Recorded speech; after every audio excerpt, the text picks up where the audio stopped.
Hi, I'm Steve Sellers with Omen Comics, and this will be the Revelation Comics update for this month. And today we're going to be looking back again at my series Blitz upcoming. I'm hoping it'll be out sometime late next year, but we'll see how things go on that front. So we'll be looking at a character today called Minerva Gold. She is Amy Mason's best friend. She is basically a science prodigy, and she has a fair amount of mystery to her. The basic idea is that I kind of envisioned her as kind of Amy's wacky neighbor. Um, she's somebody who is a bit eccentric, a bit highly intelligent, but somebody who is not exactly like in mode with the way most people tend to think. But at the same time, she's somebody who is very loyal to Amy and is somebody who kind of looks out for her in ways that Amy doesn't think about. So you have Amy, who is a very hyperactive, very impulsive, and reckless character. And Minnie, in many ways, is the opposite of that. She overthinks things, but at the same time, she's somebody who plays sort of the voice of reason. She's somebody who tends to backstop Amy when she goes a little bit too far. And that's kind of the role that she tends to play there. The basic idea is that imagine a geek girl who wants to be Lara Croft, was kind of the way that ultimately she ended up evolving into. She went through kind of a couple of different versions. I was very influenced by the pulps with this character, but in the end, I kind of settled on Minnie being somebody who is a bit more of a modern character, who is kind of looking back to the past in a sense, which is a little bit different from a lot of the futurist type of characters that you normally see. I want a lot of her aesthetic to be very diesel punk, um, a bit Doc Savage, that kind of thing. So the idea is that she's very influenced by that kind of adventurer sort of attributes that she wishes she could do but can't. And there are reasons why she can't. Okay, that we'll get into. Okay. But ultimately, she is a superheroine like Amy, but sort of in a reluctant way. Mainly is because she's kind of a superhero, not really for herself, but partly because of her family history, which I'll get into, and partly because she thinks that she needs to help Amy, because she thinks that Amy's constantly in trouble, which is not entirely untrue. So a lot of what she's doing, she's really not really thinking of herself that much. She's really thinking of other people a lot of the time. Um, Now, I will say in terms of her relationship with Amy, they're kind of like sisters, because they grew up together for much of their childhood. They grew up kind of in adjoining houses for most of their lives, and they spent a lot of their time together because they were who they had for the most part. Amy is a lot more social, but Minnie is somebody who is a lot more content with being alone. But she's somebody who's happy as long as um, she kind of has a good challenge to keep her occupied. And Amy is definitely a challenge for Minnie, so that kind of works for her. Um, and Amy, in the meantime, really needs Minnie smarts to keep her out of certain kinds of problems. Because Amy is not somebody who is patient enough to sit back and crack codes and things like this. She needs somebody who can do that for her, and Minnie does this for her.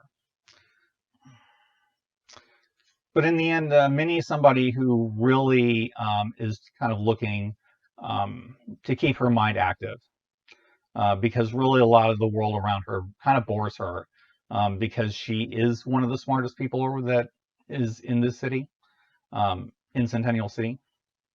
Okay, so she's kind of looking for challenges to engage her, and one of the things that she does is just inventing things. She turns out to invent a pretty significant technology that kind of powers her weapons. Okay, so she invents photonic technology, heart light tech. This is one of the things that she builds into her weapons. She builds into a jetpack, you know, things of that nature to help Amy out from time to time in combat. She's also involved in helping another character out, but we're going to get into that in another video. But the thing with Amy, as far as Minnie is concerned, is that Amy's a very chaotic character. She's not the easiest person to predict or keep up with. And Minnie, I think, kind of appreciates this because it gets her out of her comfort zone, and it kind of gives her something to focus on aside from, the fact that she pretty much is kind of a homebody and who is always in her lab all the time. So fighting crime kind of gives her something, different to do and a different kind of challenge. And if she can help her friends in the meantime, and if she can also, live up to her obligations and a legacy she's trying to keep up to, all the better for her. Okay, so this is so she has kind of complex reasons for why she does what she does. The thing is that Minnie is the granddaughter of a man called Lester Gold. He was a pretty significant scientist back in the day. He has a lot of secrets. He was very much involved in, I would say, the civil engineering of Centennial City to a certain extent. He was certainly involved in the scientific progression, particularly close to, I would say, the equivalent of the Silver Age in this world. Let's just kind of put it that way. And Minnie kind of has this desire to sort of live up to what her grandfather did, to create progress, with all of that. And so for some reason, she decides that the way to do this is to invent hard light technology and help other people fight crime.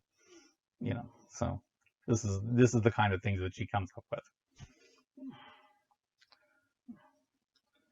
That's the superhero genre for you. However, her grandfather is not in the best way, the way he used to be. Okay.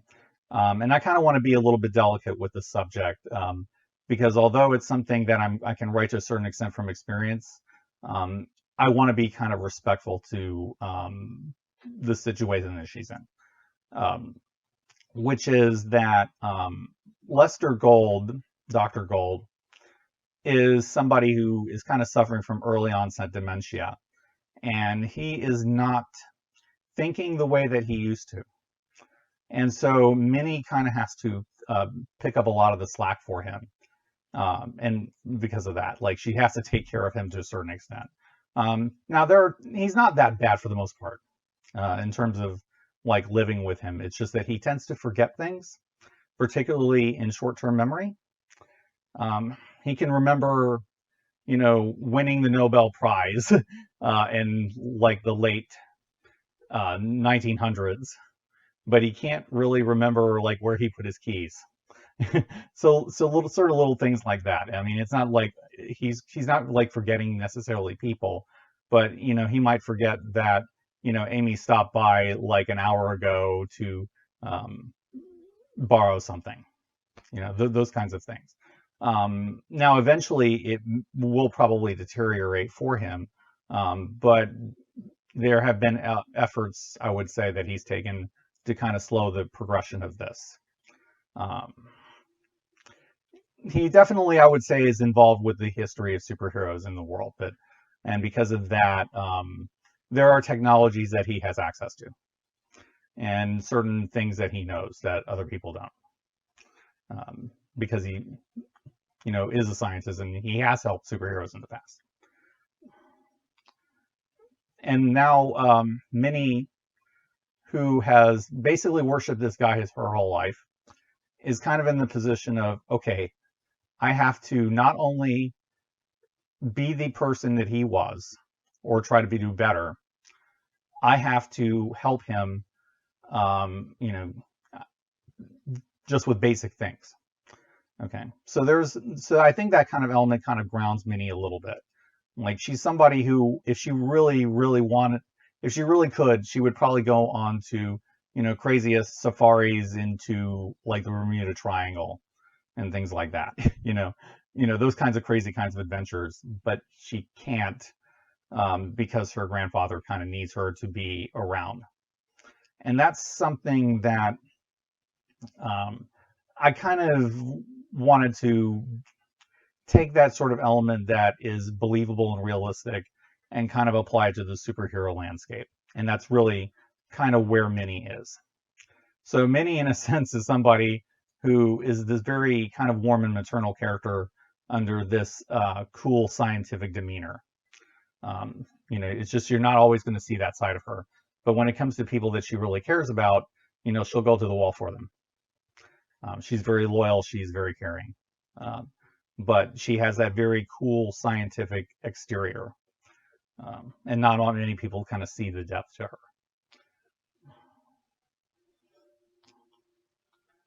She's not really that much of a people person either, and that's where she needs Amy, because Amy does that a lot better than she does. And Amy also pushes her out the door and have a life. That's the other thing that she does. Okay. So what kind of things does Minnie have to help her? Well, generally speaking, she has built photonic pistols. So they're just like, small handguns that she's kind of designed that can shoot lasers or hard light blasts, or, just flares. Okay, so things like that. She has a photonic jetpack that allows her to fly and hover, short distances, things like that. She also has goggles and things like that. Her aesthetic is very 1930s to 40s aviator. This is kind of part of her personal style, shall we say. But she high-techs it up. Very diesel punk in that way. Okay. But these goggles are very functional. They have a complete computer setup. They have night vision sort of goggles, all kinds of technology that's in it. And you're going to kind of see those things eventually in upcoming issues of Blitz, but I'm not going to necessarily go into the whole thing. Let's just say that, there are a lot of things that she can do in terms of hacking, in terms of scanning, that the goggles allow her to do. So these are goggles that do something. Okay. Oh yes, and as a side effect, the goggles also protect her from her own technology. So, like, she can use her flares, but if she's wearing the goggles, it won't hurt her. So, so naturally, there's a certain amount of protection from her own abilities. In terms of what Minnie can do, I don't want her to be the kind of science geek that is just capable of doing every single thing. Her strengths mainly are in mechanics and physics and, things like photonic technology. She's not somebody who's going to know how to do every little thing, but she is very good in terms of breaking into computers, opening electronic locks, doing searches on the internet for people that Amy wants to find, that kind of thing. She's not necessarily going to be able to figure out like gamma bombs and things like that. She's not necessarily going to be like the world's biggest expert in genetic engineering. So she has a certain skill set that she's good at, and she's better at than most people. But she's not like an omnidisciplinary scientist. She's not Reed Richards. But she's very good at what she knows how to do. She's still young. She's still, she's about 18 or so, 19. So she's a prodigy, but there are limits to what she's able to build and what she's able to figure out. But what she is able to do is very useful for Amy and what she does. So ultimately, what is Minnie's role in the series looking forward? Well, mainly Minnie is there to backstop Amy's more impulsive tendencies. She's there to be the voice of reason. And not just for her, but also for like, Night Spider. Night Spider is a bit somebody who likes taking risks as well. So Minnie is there to backstop, everybody who's a little bit impulsive and weird. But on the other side, she does tend to overthink things, and she tends to talk herself out of good ideas, and this is kind of why she needs her other friends to help her with that, because otherwise she will talk herself into indecision, and that is not a good thing. Okay, but the idea is that Minnie and Amy are balancing points, one extreme of pure hyperactivity, and another one of pure thought, basically. Minnie also has a lot of different secrets, and they're family secrets. We do not know who her parents are yet. I will say that she does have connections with a major play in the Blitzverse that we don't know about. We will eventually work out what those secrets are. And also, her grandfather has a lot of different secrets that will definitely play out into figuring out Centennial City and the major things that are hidden there. And I look forward to sharing all of those with you in upcoming issues of Blitz. So until then, hit like, subscribe, hit the magic bell for notifications. And until next time, this is Steve with Omen Comics signing off.